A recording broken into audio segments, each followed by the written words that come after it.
The Diamondbacks are not planning or hoping or trying to trade Ketel Marte, but that isn't stopping every other team in baseball from trying to add him to their own roster.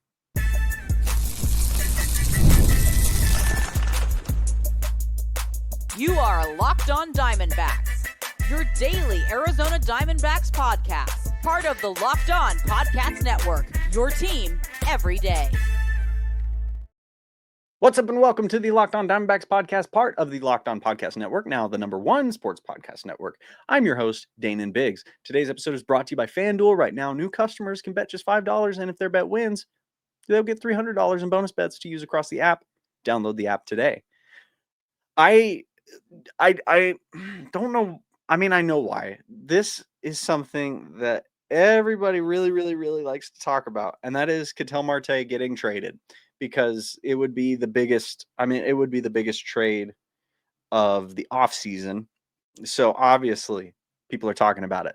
The thing that I think is frustrating to me, as well as maybe to you, assuming you clicked on the video, so you want to hear about it, or you clicked on the episode, but it's another case of national news, and they are looking at Ketel Marte as a story, and they keep milking it. They keep talking about it as if it is going to happen, and what that means for the big market teams, because nobody cares about the Diamondbacks. Nobody cares about Arizona sports.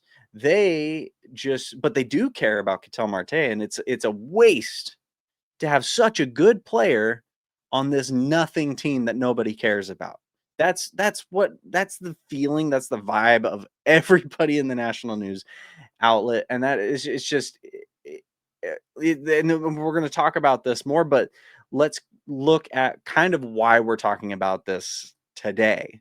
So, according to MLB Network insider John Morosi, who we've talked about a bit over the last week or two, said in a report, there is at least a 50-50 chance that Marte is traded. He says, I think it's at least a 50-50 chance that Ketel Marte is moved by the Diamondbacks. And here's what I can tell you. Oh boy. So 50-50 chance. That's high chances. Those are some pretty good chances that he gets traded. And here's what I can tell you. I talked to multiple sources on this in the last 24 hours. The Diamondbacks are actively listening on Ketel Marte. We knew that. That's not news at all, John. We knew that the Diamondbacks are listening on Ketel Marte, because they listen on everybody except for Corbin Carroll and Perdomo and Ryan Nelson. That's about it. They're listening for everybody, and yeah, people are talking about Ketel Marte. People want to see if there's a way they can make a deal work. But oh man, the Diamondbacks are actively listening. They want to get rid of Ketel Marte. No, they don't. They don't want to get rid of Ketel Marte. But yeah, if somebody's going to make an offer, they'll listen. He goes on, nothing is close, but multiple teams have checked in. Yeah, at least 7 teams have checked in from what we understand. The Phillies and the Blue Jays are among the teams that have checked in. Cool. That makes sense. All right. Those 2 teams, Phillies and Jays, are not on Marte's limited no trade clause, which means the Phillies or Jays could acquire Marte without his permission. Okay, case closed. He's getting traded to the Phillies or the Blue Jays. And then, I mean, this is on MLB Network. This is on TV. This is on like their main accounts and everything. I'd play it for you, but I probably shouldn't. But it's obviously they need stories. They need to talk about stuff. I get it. I know, John. It's okay. You're just doing your job. But listen, if you really understood the environment here in Arizona and with the Diamondbacks, you know that's just a bunch of hogwash. There's nothing new there. We knew the Phillies and the Blue Jays were looking into him. We knew that the Mets were looking into him and probably aren't anymore because of their recent trade. So that's nothing has changed here. We knew that was going to happen. Once again, I'm referencing as usual Alex D'Agostino's article, which he wrote to yesterday about this subject, and he points out, and I think it's prudent to bring up too, that Mike Hazen has said before. I think the way our team is constructed right now, which is we have a lot of offense, very little pitching.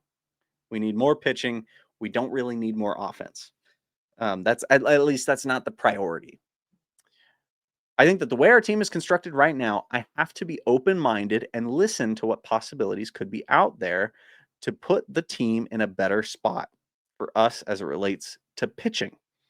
And it's talking about Ketel Marte there. The amount of pitching that we need to add to this roster, we need to be open-minded to how all that could come together. The thing is, and to everybody's point who's talking about this, the Diamondbacks need a lot of pitchers, and we do not have the money to just sign all the free agents that we would need to fill those roles. We don't have the money to sign 2 starting pitchers and 3, 4 relief pitchers and a first baseman and a catcher and a third baseman. We just don't have the money for that. And honestly, very few teams do have the money for that. That's a big laundry list of players that would need to be signed. As we talked about yesterday, I think we have enough money for maybe 4 of those. Maybe 5. And I say catcher, we have already signed James McCann, and so that's 1 off the list, but that leaves 4, maybe 3 left that we can sign. If we want to sign Japanese free agent Imai, that would be a huge signing and would pretty much take the rest of our budget. So if that happened, which I think would be great, I think if we did that, that'd be awesome. But that would be pretty much all of our money. If we signed Paul Goldschmidt, which I think we should, that would be about $7 million. If we were to sign Giolito, as we've speculated, and the Diamondbacks have had conversations with him, they'd be spending about $20 million a year on him. Carson Kelly. Merrill Kelly would be about $15 million, and we might be able to get a good deal for him, but somewhere between 10 and 15 is probably likely. The Diamondbacks only have like $25 to $45 million to spend on free agents. And so the bottom line is we're not going to be able to fill the rotation, the bullpen, and the roster with just free agents, which means we need to trade for these free agents. And we don't have very many options for who we could trade away. What could we get with the one player that everybody seems to be wanting? Nobody wants Jake McCarthy. Nobody wants Alek Thomas.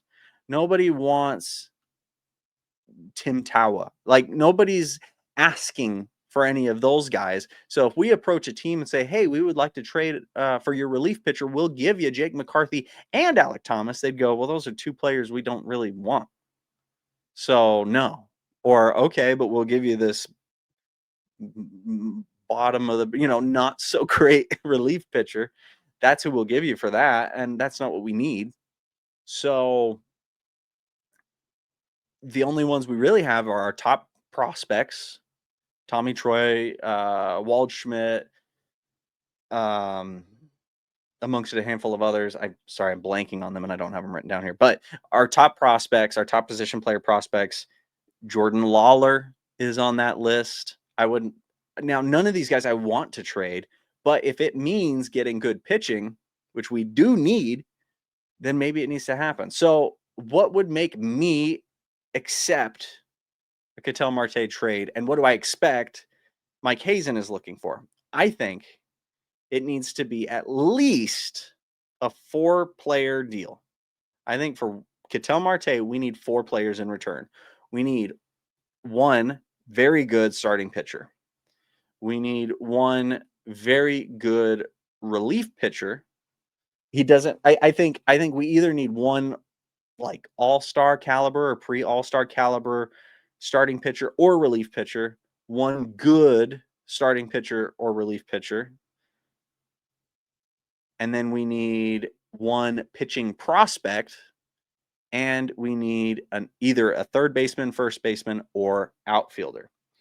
If we get all four of those things, I think that maybe a trade works, but that's a big maybe. So again, I think that we need a very good starting pitcher or a very good relief pitcher, and then whichever one we end up getting, we need the other one to be at least good. I think we could probably get away with one very good and one not like one better than average. MLB-ready pitchers that, again, and this is another big one that we have control of for a long time, because Katel Marte, we're going to have him for a long time. Whoever gets Katel Marte after this season is going to have him for a very long time. And that is another big motivator. So we're going to break down the two big teams right now today that everybody's talking about are the Blue Jays and the Phillies. So we're going to break down what their roster looks like and who I think who we would accept in a trade, in a trade offer. So we're going to talk about that right after this short break. Stay right there. Don't go anywhere. We'll be right back. The NBA is back, and there's no better place to get in on the action than FanDuel, the official sports betting partner of the NBA. Even if you miss the start of the game or want to ride the hot hand, FanDuel has live bets on everything from who will score next to fourth quarter comebacks. Plus, you can even combine your live bets into a same game parlay for a shot at a bigger payout. It keeps every game exciting, especially when your team is making that late push. Right now, FanDuel is giving new customers $300 in bonus bets when your first $5 bet wins. So head to FanDuel.com to sign up and play your game with FanDuel, the official sports betting partner of the NBA. And we're back. And once again, I wanted to say thank you for making Locked On Diamondbacks your first listen of the day, as well as for making Locked On the #1 sports podcast network. Okay, let's talk about the Blue Jays. I like the Blue Jays. I was rooting for them, obviously, during the World Series, but I've been a fan of the Blue Jays for a good while now. It probably started when it wasn't my first season. One of my first seasons in Little League baseball was, oh, I saw the FanDuel thing up there. Oh no, sorry everybody, don't look. If you're just listening, just pretend like nothing happened. Actually, if you're just listening, everything was fine. I accidentally had the add FanDuel graphics still up. I'm surprised that doesn't happen more often, if I'm being honest. But anyway, so if Marte were to go to the Blue Jays, they have the money, and they have, surprisingly, they have a lot of depth in their pitching, which is the one that I'd be interested in. There's a lot of mock trades going around with a lot of teams, and they're like, we'd trade 2 or 3 infielders and 1 pitcher for Katel Marte. That's worth it, I guess, but that's not what we need. And the frustrating thing, if you look online for anything that's not from an Arizona sports fan or Diamondbacks fan, they all say the same thing. Oh, the Blue Jays are interested in signing Katel Marte. What would that mean? And I go, oh, well, let's see who they would be willing to part with. And they go, that means that you'd have Katel Marte and so and so and so and so. You'd have all these awesome offensive players, and the Blue Jays would be unstoppable. And then they end there. And I'm like, a trade is two-sided, right? Like there's who you're getting, but who are you giving up? And they never ever talk about that because they don't want to, because also, again, nobody cares about the Diamondbacks. Nobody cares what the Diamondbacks end up with. It's kind of like the Paul Skeens thing. Nobody cares about the Pirates. They're just waiting for Paul Skeens to either get traded or become a free agent. That's all that anybody outside of Pittsburgh cares about.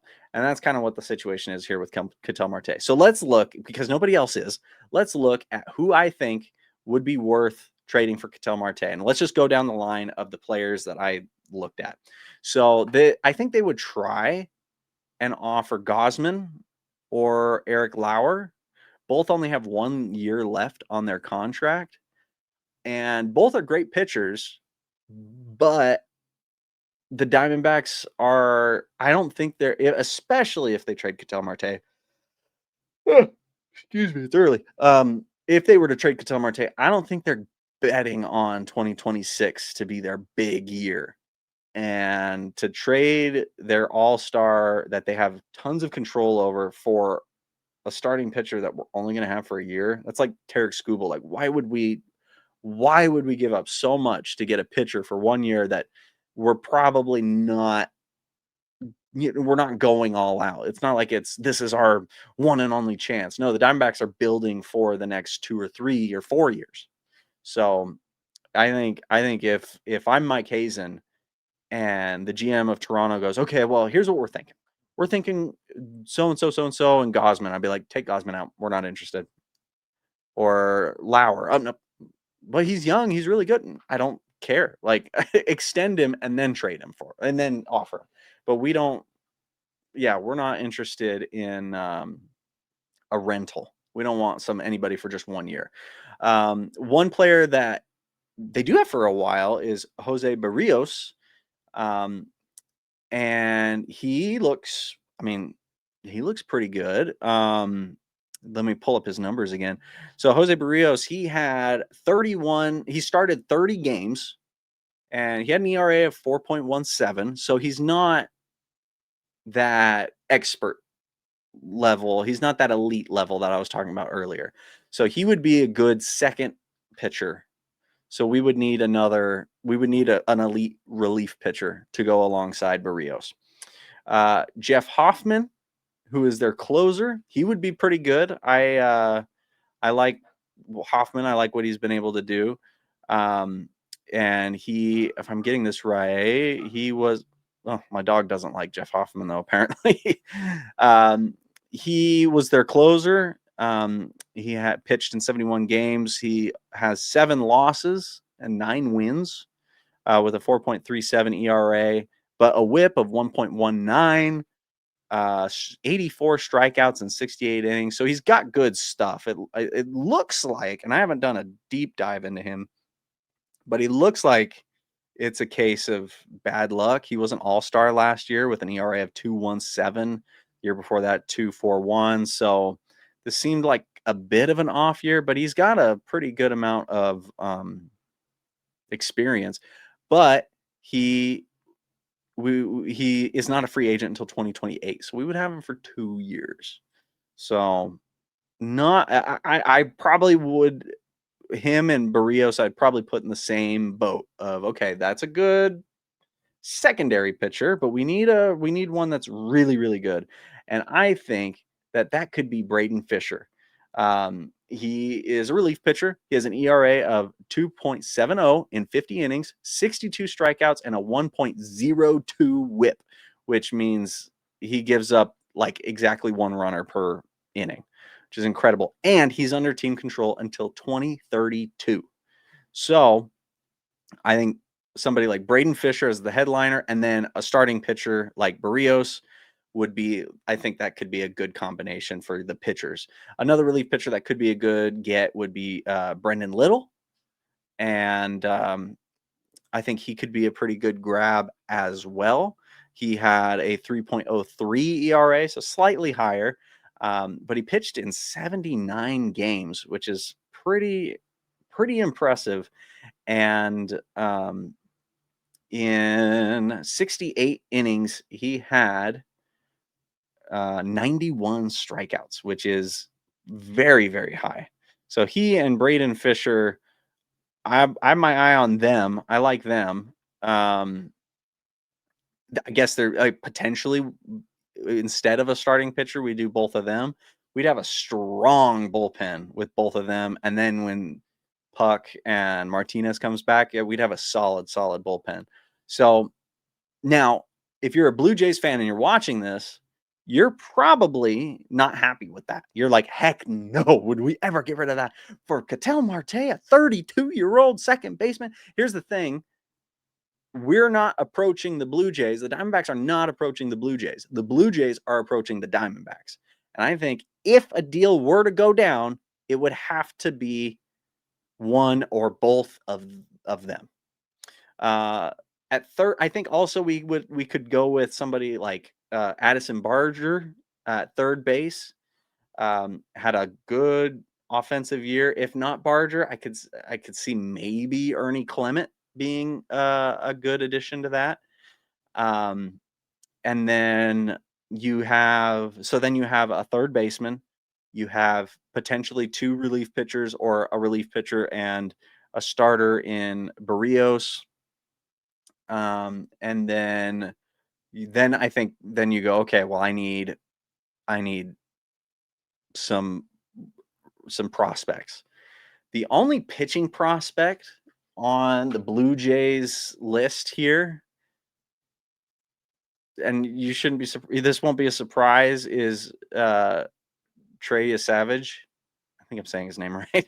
I looked it up beforehand to make sure I was, but I don't remember. But Savage, he'd be the only one that I really would be interested in. Even their position players, they're fine, but they're all pretty far out from making it to the majors. And if they aren't, they're not overly impressive to the point that I'd be like, oh yeah, Ketel Marte, sure. So I'm sure there is somebody in there. I think if they were to offer both Brendan Little and Braden Fisher, then you know Addison Barger or something, then maybe they could do with just three players or something like that, or those three, and then like maybe any other prospect. But I do think that we need the number of players to be three, preferably four in return, and at least half of them, at least two of those, need to be MLB ready, good pitchers. So anyway, if you're a Blue Jays fan, let me know what you think about all that. Because if you're a Blue Jays fan and you're like, yeah, that's fair, we could give you Fisher and Little and Barger and Savage, then okay, it's great. Then maybe we do have a deal. And if that were to happen, I'll be honest, I'd be kind of excited to see where that would go. I'd be sad to see Marte leave, but if that's what we were getting in return, I'd be, you know, I'd be excited. I would. But I expect Toronto fans to see that and go, heck no, what are you smoking, dude? You are way off. That is horrible. I don't know if you guys saw that. I just threw something in the trash and it went in and I hardly even looked. That was so cool. I should be in the majors. Anyway, anyway, we're going to take a short break and then we're going to talk about the next team that Ketel Marte has a 50-50 chance of going to, that he's absolutely certainly getting traded to, and that is Philadelphia. So we're going to talk about them right after this short break. Stay right there. Don't go anywhere. We'll be right back.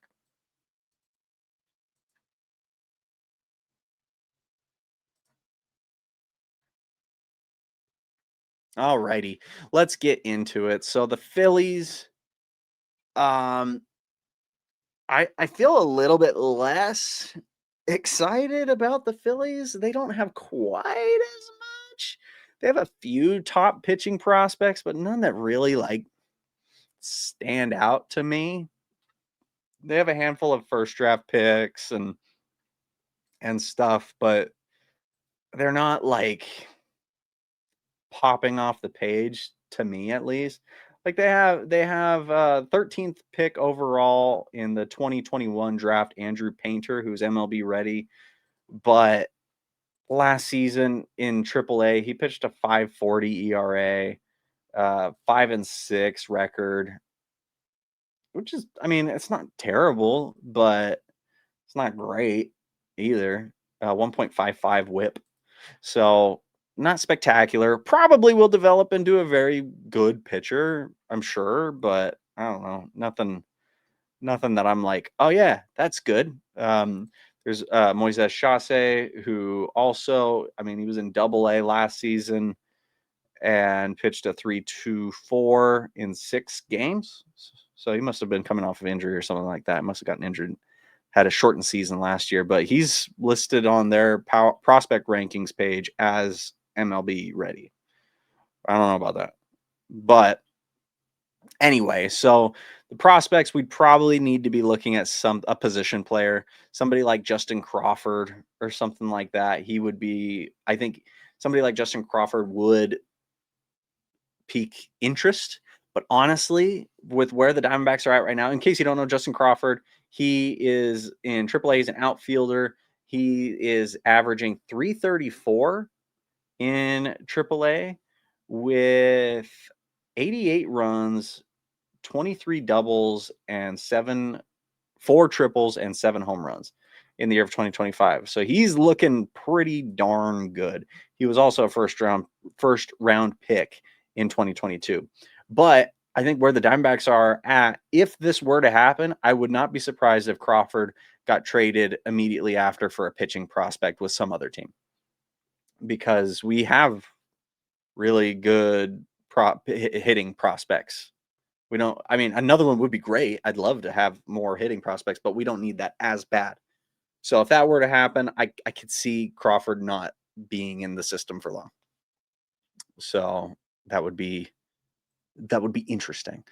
I think though, if Philadelphia is making moves, if they're like, hey, we really want Ketel Marte, here's what we got. I think you have to start with Christopher Sanchez.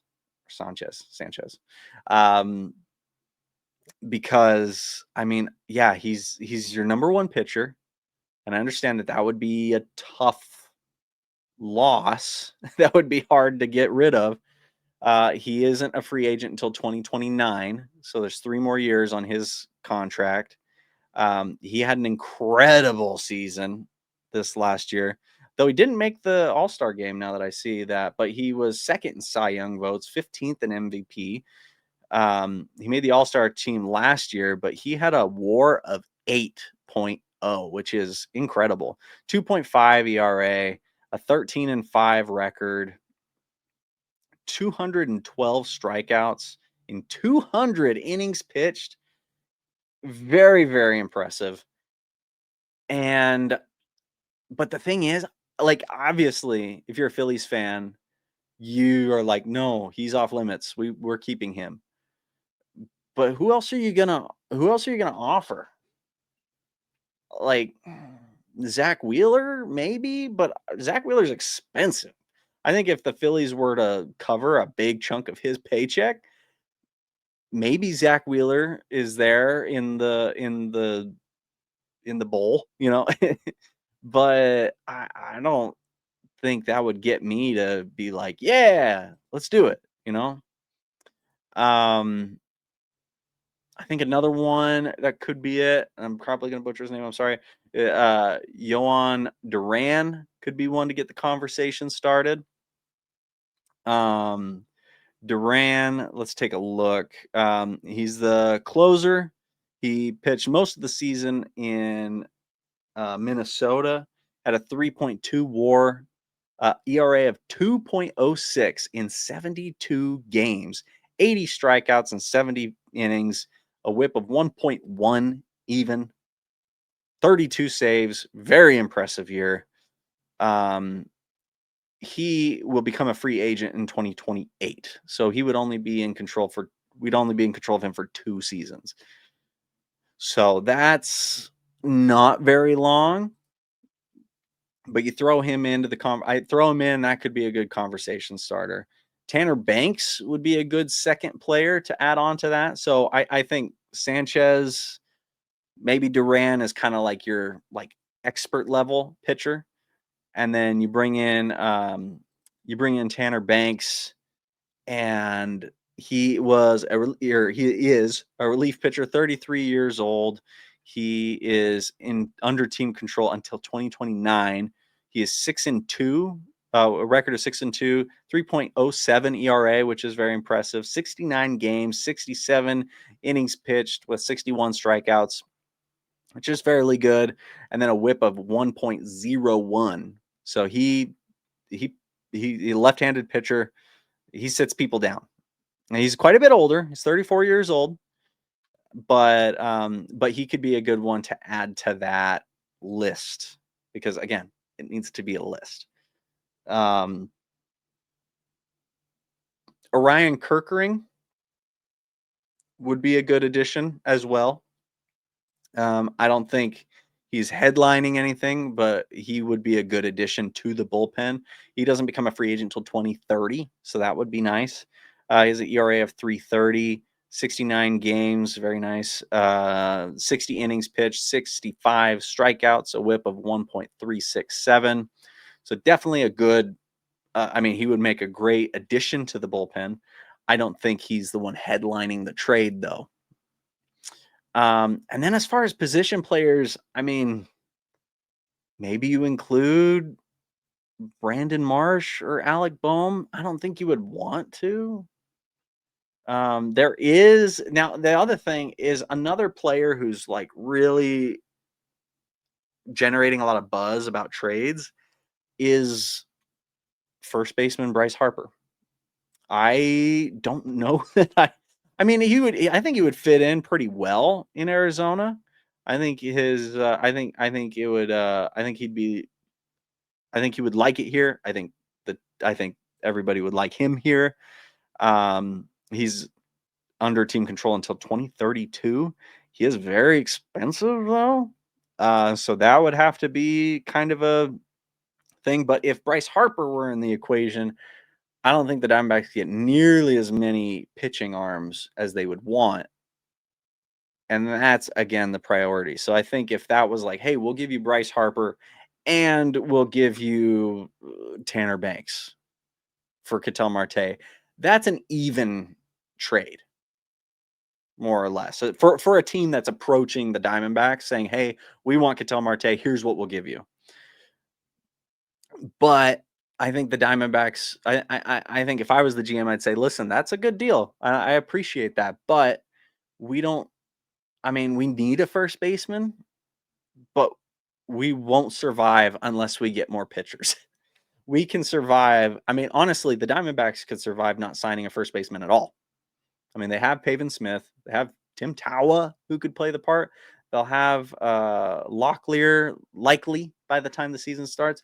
And I know none of those guys are super incredible. Pavin Smith is probably the best one on that list. And people like to hate on Locklear, but we would make it. Like, we'd be fine. It'd be a weak spot, but we would make it, as opposed to having a minor league player pitch in our rotation and we give up one out of every 5 games every single time. So, or give up 3-run leads every single game because our bullpen has no depth in it. So I don't think including Bryce Harper in there would be a smart play for the Diamondbacks, even if it was offered to them. But if you're a Phillies fan, let me know what you think. Let me know if you have any ideas for who you think would be a good trade with the Diamondbacks. And the other thing that I haven't pointed out, or I haven't explored with any of these, is the Diamondbacks could trade more than just Ketel Marte. They could trade Ketel Marte and AJ Puck, who will be very good in the bullpen when he comes in, but the Diamondbacks may be willing to part with him if we get somebody immediately who maybe won't be quite as good, but we'll have right away. Or maybe the Diamondbacks trade Marte and Jordan Lawler, or Marte and Jake McCarthy, or something like that. And then you're really dealing with more pieces, and you can really say, okay, well, we wouldn't give you, Braden Fisher and Brandon Little for Ketel Marte, along with a few other people that you would need. But if it was Marte and, a few other, some other pieces, then maybe that would work. So that's another thing that could be considered. So if you have any thoughts or any ideas on how that would work, leave it in the comments below on the YouTube video here. And just to wrap things up, I do not think the chances of Marte getting traded are 50-50. I think the chances of Marte getting traded are more like 25% he gets traded, 75% he stays here. Maybe even more, like less than 25%. I don't think the Diamondbacks are eager to trade Marte. I don't think they want to trade Marte. I think that they need to be blown away by an offer if they want to make it happen. And if it's going to happen, I think it could be with the Blue Jays. I think they have the pitching depth to make that happen. But I don't know that the Blue Jays would want to give that much up for Ketel Marte. As great as he is, and as much as he would be worth it, it would be hard on the organization to do something like that. And the fan base may not like it either. So anyway, you guys, thank you so much for watching. Thank you for listening. If you're new here, don't forget to hit the subscribe button on the YouTube channel and follow along with all Diamondbacks and Ketel Marte news and everything like that. Also, be sure to follow us on X and Instagram, Facebook, TikTok at Locked On Diamondbacks. We're on YouTube, as I've mentioned, as well as every other place you get podcasts. If you just want to listen and you're sick of looking at my face and you just want to hear my beautiful voice, you could just listen to it on a podcast platform. If you do, however, want to see more of me, you can find more of my YouTube channels and projects at my website, slackshack.tv. Thank you once again for making Locked On Diamondbacks your first listen every day. And for your second listen, find the Locked On MLB podcast, where there is no offseason. Solely keeps you up to date on contracts, negotiations, rumors, and everything you need to know. So to be the most informed MLB fan, find Locked On MLB on YouTube or wherever you listen to podcasts. Part of the Locked On Podcast Network, your team every day. Thank you, and I will see you tomorrow.